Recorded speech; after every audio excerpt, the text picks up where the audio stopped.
सर्वप्रथमे बहुत बहुत धन्यवाद देवी मनमोहन भाई को एवं पूरा भारतीय जनता पार्टी परिवार को जे मते ताको घरे आसवा को सुजोग देछन एवं भोग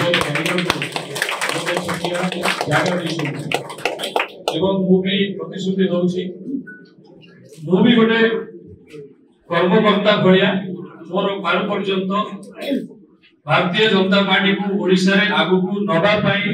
एवं आम प्रिय प्रधानमंत्री श्री नरेंद्र मोदी को जो स्वप्न एवं विकसित ओडिशा को